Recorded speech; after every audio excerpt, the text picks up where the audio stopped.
This is Simply Lo-Fi, and you're listening to the expert with a heart. Welcome back to Simply Lo-Fi, everybody, the podcast series with the expert with a heart. And today we're continuing our conversation around cross-border financial planning, because if you didn't pick up on it, this is something that IMMPL, International Money Matters Private Limited, focuses very, very heavily on, is very good at as well. May I just say, from all of the conversations we've had, these are trusty hands that you can fall into if cross-border financial planning is relevant to you. Now, today's conversation is going to be about how NRIs, right, can get their financial plans right in the cross-border context. A lot for us to unpack here. As I've been seeing, cross-border financial planning is like the gift that keeps on giving. It does not stop, really. So we've got Lo-Fi Nablakhi, of course, the CEO and MD of International Money Matters Private Limited. And we've also got Sneha Jaggar, who's a returnee on the podcast series. She is SVP Client Relations, Americas and Europe. Hello. Thanks, Sneha. Hi. Good to have you here. Thank you so much. All right, Lo-Fi, you ready? I'm ready. You seem to agree very, enthusiastically with the gift that keeps on giving comment. Do you generally feel that way? I think we, frankly and selfishly, we keep learning with every situation that we come across. Also, over time, regulations change. So, keeping pace with that is interesting. Exciting. And for all those who think income tax is a problem and you have to deal with taxes in India, imagine if this was with more than one jurisdiction, keeping a tab of whatever is going on in each of these places. So yes, it's good fun. Yeah, good fun indeed. Okay, so the last episode we left off on an interesting note, which was that cross-border financial planning is actually becoming increasingly relevant because people are not restricted to geographies, to borders anymore. Opportunities come up, they move around, and with that come a lot of different financial implications that they may not be aware of. But let's talk about those complexities, right? What comes up? I think the list is endless. I'm gauging from the looks that both of you are giving me, especially Sneha. So do you want to start us off on what are some of the most common financial complexities that cross-border clients face or come across? For us, one of the common ones is, how do I consolidate and get one view? Okay. Because they may have an advisor who is looking at India isolated, or looking at country 1 isolated, and then they may have another advisor who's looking at country 2 isolated. Okay. Is there an advisor who's looking at multi-currency portfolio, multi-currency goals, and creating a plan which can cover everything for them across geographies? And it may not be 1, 2, it could be 3 and more as well. Right. So that's where it starts. And many a times advice is given on only one side, not looking at the other side. It's very important that you look at the other side as well. Otherwise, the advice becomes incomplete. No, that's very valid. I think a full picture is always necessary, even in this context. So, like I said, today we're going to be talking specifically about how NRIs, whether they're moving abroad, coming back to India, how can they get their financial plan right? How can it stay safe and sound throughout, right? But before we do that, I interestingly did not know that there are multiple definitions of an NRI. So how do you usually define who an NRI is? So I think so obviously the I is saying that this is a Indian. So Indian means that you have an Indian passport. Yes. Okay. If it's an Indian passport, then there are certain rules based on tax residency that apply. And people know about that. They'll say, okay, if I'm out for more than 180 days or I've not been in India for so many years, I don't have to pay taxes on, income which is global. Yeah. But the issue really that you have to take into account is that before income tax, there is the application of FEMA, or Foreign Exchange Management Act. Okay. Which defines what your purpose really is to determine whether your bank account has to be changed from resident to non-resident. So people think that, okay, if today I get a job offer in a company in, say, Germany, and I'm moving there and it's a permanent job offer, I'm going to leave today and Now I'm also going to go and take a flat on rent. I'm moving my child over there, getting school admission. So I'm doing all the things which is with an intention of being outside of India. Then the moment I get that job offer and I'm now moving, I have to change my bank status to non-resident. So I become a non-resident bank account holder. For income tax purposes, if this I am, I've been here for 8-10 months of the year, and it's the last 2 months of the year that I'm leaving. For income tax purposes, I'll still be resident, but from FEMA point of view, I'm a non-resident. So people don't know that. B, there is not really good enough mechanisms for the banks or others to find out whether you are falling in A category or B, and they are not very strict about enforcing it. But it is outside the realm of law for you to maintain a resident account if you have moved abroad. Okay. Yep. Did not know that at all. Okay. So let's now move into NRIs investing, right? Are they allowed to invest in Indian mutual funds at all? Yes, they are allowed to invest in Indian mutual funds. They are allowed to invest in NPS. They are allowed to purchase land. They are allowed to do a lot of things. Okay. Only restrictions come in when there are certain countries involved, like the US and Canada. There are certain restrictions. Not every mutual fund will be available. That's from the investment point of view. Apart from that, do we want them to invest into mutual funds or no is another question, because we have to make sure that the investments that are done in India by the NRIs are easy to file for or comply with in their resident countries. So while your question is only one-fold, which talks about can they invest in India? Yes, India allows. But is it good to do all these investments or some of these investments? That's where we come in and we say that let's review what is your resident country, and therefore what options would work the best for you to, manage a holistic portfolio. Fair enough. I mean, just because something is allowed doesn't necessarily mean it's always going to be good for you. But what are the tax implications then? So when you are moving or returning, you're not really changing your portfolio anyway. So there is no tax implication unless and until there is a sale involved.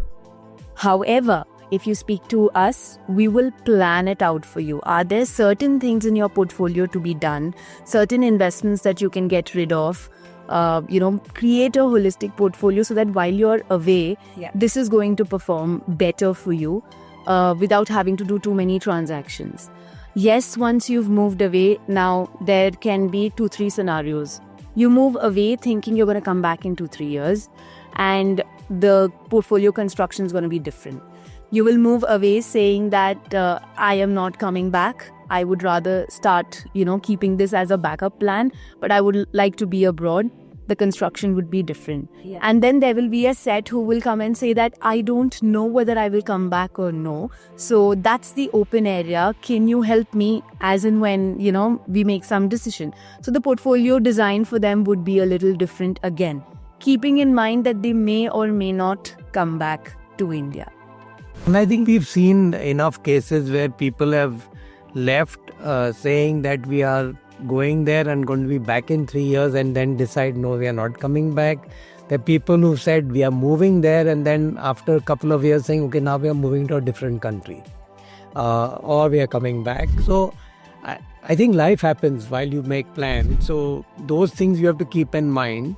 I suppose the issue that you really need to take care of is what are the things that you do now, and versus if you do it later after you move, what is the implication of those, right? So if you were an Indian and you had mutual funds and you sold them now, the tax implication is X. But if you moved overseas, depending on the country you moved to, and then you sold the same mutual fund, and the implication is say X plus 5%, then you know that you are going to postpone this. By postponing this decision, the tax impact is 5% more. There could be an appreciation which takes care of it. There could be a further depreciation. which means that your tax actually is the same, but your value is also, much lower. So those are things that you have to take into account before you decide what action. But knowing those, or at least having planned for some situations like these, is really helpful. So the moment you know that, we would tell our clients that the moment you know that, okay, the company is considering moving me in September, so it's 4 months later, I'm thinking it's possible, flag it off. So at least we know that in case that decision is taken next month, these are the actions that we are going to do before you move. Or we might tell you, can you just move on 5th of October, or so that your tax implication for the next year is much better. I have to say you're indeed very handy partners to have in this journey. But, there's one thing that we hear a lot when it comes to one's personal finance planning, right? Which is, hey, diversify your portfolio as much as possible. There's so many asset classes. So diversification in general is always looked at as a good thing, right? That protects you or bolsters you in some way. Now, when it comes to geographies and the diversification of that, are there any actual benefits to having invested in multiple places? And this is not asset classes, it's literal countries. What are your thoughts there? So when we talk to clients, we always start with how many currencies do you have in your portfolio? You might be having assets in India, which is INR. You may be earning in dollars. You might have some previous company savings in some other country, right? So it starts from there, understanding what currently exists. Then we drive on to the goals. Where do you actually want to achieve these goals? Is it involved with these countries or no?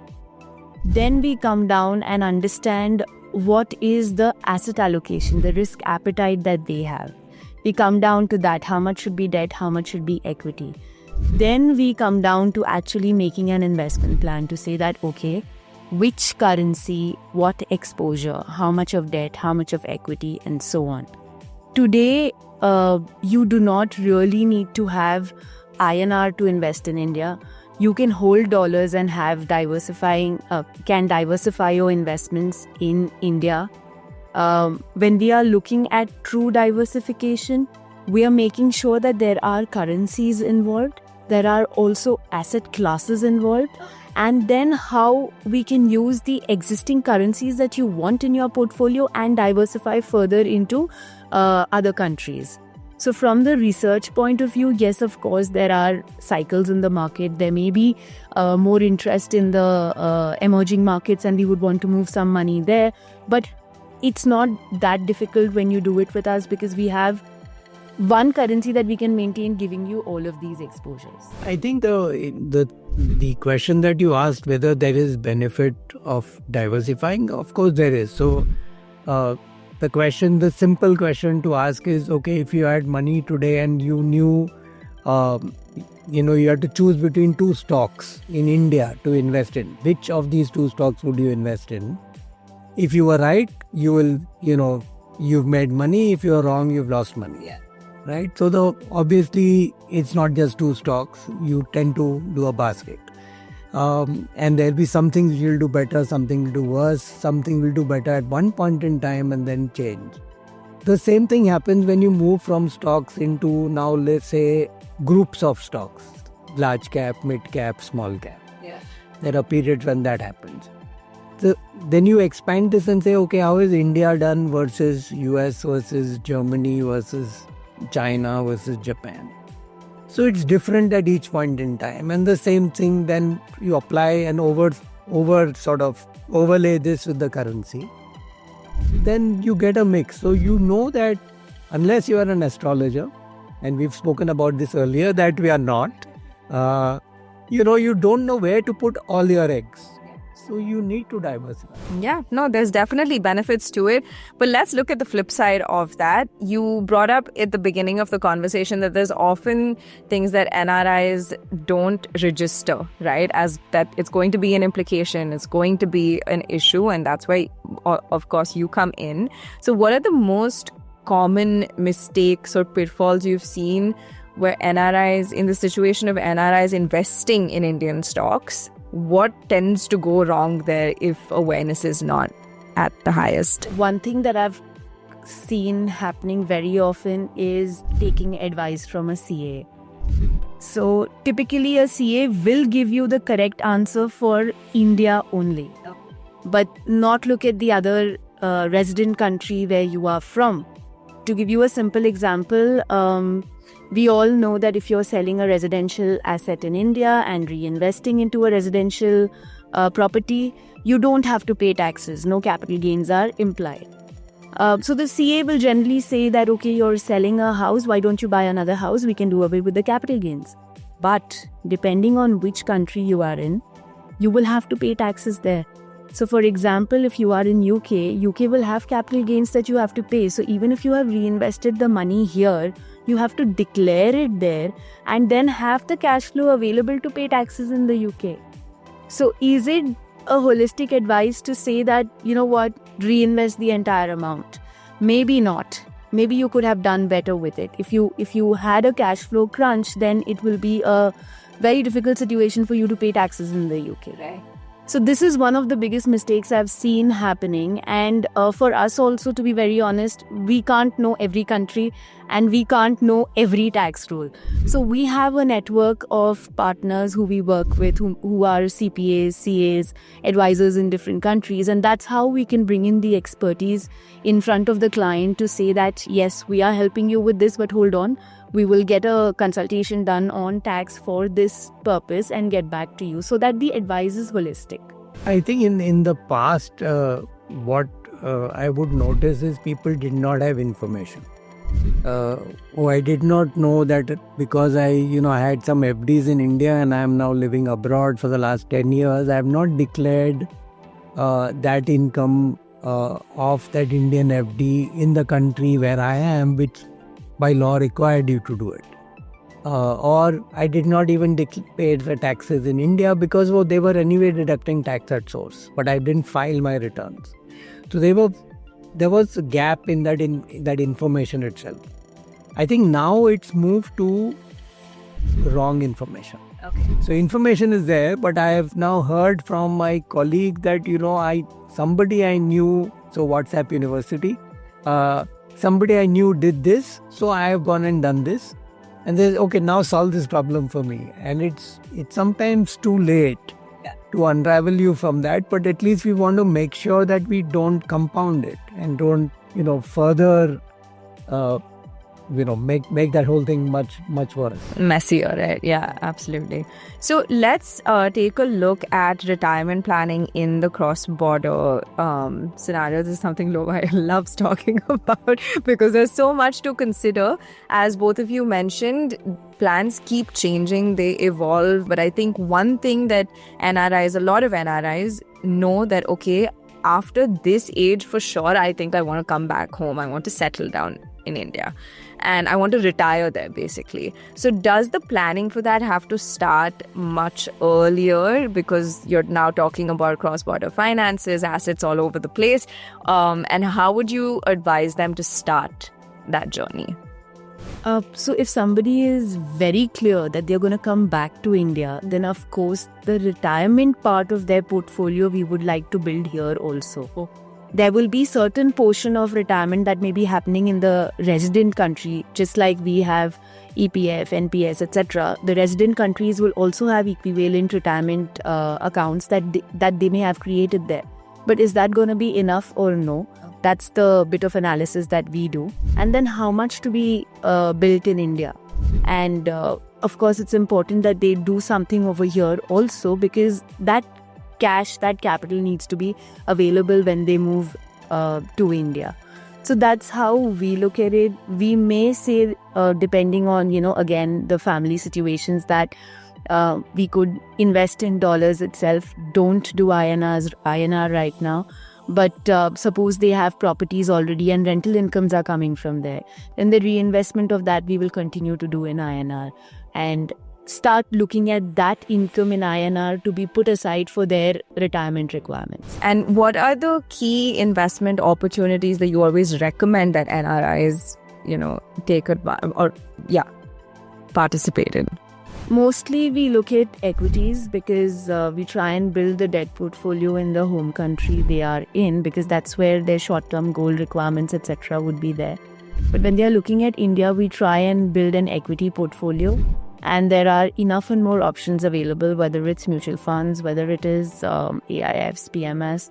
And like I said earlier, need not have these NRO, NRE accounts in India also to invest. They can even do it via their dollar-denominated accounts directly into Indian equities and have dollars coming back into their account. Taxes only in their home country. Don't have to worry about tax filing in India also. Okay, all right, perfect. So now, here's the thing, right? As an organization, I think all of these episodes that we've done, it's clearly come through that there's a lot when it comes to cross-border financial planning that has to be taken into account. I'm sure there are, planners out there who can help, but how do you usually differentiate yourself as IMMPL, when it comes to cross-border financial planning in the planning process, right? Of course, there's the network, which is supremely important in this context, but is there a different approach that you take to this these conversations and this planning process that really differentiates us from the rest of the crowd? So we started doing cross-border as our clients started moving. Okay. And it has been about 10-15 years we are doing it. So our understanding of certain types of investments in various countries have also increased over a period. So when we present the plan, we also start looking and recommending what are good or not so good things to do while they are residing in ABC country. And that holistic picture helps them to, go back and say, oh yeah, I didn't think of this investment. If you're suggesting, I'll go back and look at it.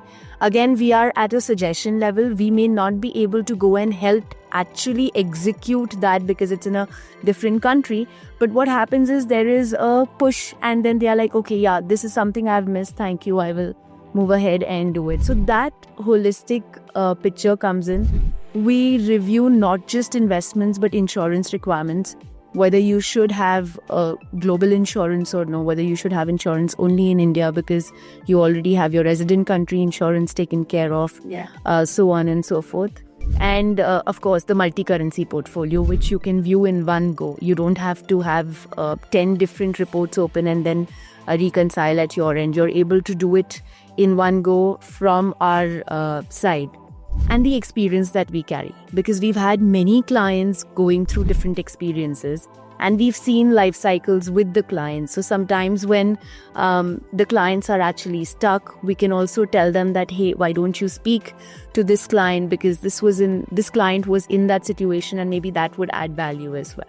So what we realized is that as clients, moved to different countries, they needed a holistic solution which took care of taxation, reporting, inheritance tax, banking, a whole bunch of things, currency. Yeah. And we found large players were hesitant to do this. Yeah. So our approach was then to say, can we find like-minded partners in these different expertise areas in different jurisdictions to help. So initially it was just 1+1. So I'm in India and now I want somebody in US, somebody in UK. And then as you went deeper, you realize that even for people outside India, if they wanted, say, help from us saying which tax advisor should I use, we were offering different options because we said, okay, for you it's just simple, only a rental income. For somebody else, now you've sold property, there's capital gain, there's money moving in and out, you need a little more complex. So yes, we'll get you a little more experienced tax advisor. Yeah. So we realized that the same thing applied when we are looking at CPAs in other countries, advisors in other countries. So we started creating a sort of virtually like a community or a network of those. And as we started dealing with clients, we found clients telling us, oh, my advisor over here is top class because he does ABC. He said, why don't you introduce us to him? Because if he had other clients, then we could refer to him. And if he had something else which had an India connection, he could refer back to us. Or you'd say the tax guy is really good. So we'd connect and then say, okay, are you looking for getting more business? Would you be okay if we gave you references like this? So I think it's grown over time and we've learned. And then, as I mentioned, after the 2 countries, we've started seeing complexities of 3, sometimes 4 countries. Yeah. So then finding people who are able to say, okay, we can connect with the network of people with expertise in these 4 countries, and we can together give one solution, so that when we are telling the client, they're saying, here is the one associate. That one associate now has 3 sort of partners. So it's sort of compounding, right? And, I think through all of these conversations, it has become very clear that cross-border financial planning has a lot of elements, right? There's a lot of moving parts, and it can sometimes feel overwhelming when you're not supported by an organization that has a network or, an advisor who knows what they're doing with your financial plan. But I think it's the most important to get out of that feeling of aloneness and find an advisor that can support you through that and knows what they're doing. I'm getting to it. IMMPL is a very good, route for that to make it happen. They're always with you, and like we've been exploring, have this amazing network. So tap into that if you feel like you need to. But I think most importantly, always keep the communication open and remember that you've got to get started at some point, right? So that's a wrap on today's episode. Thank you so much, Sneha and Lovai, for joining us, and we'll be back with you very soon. Thank Thank you. you. That was an episode of the Simply Lovai podcast series, Expert with a Heart.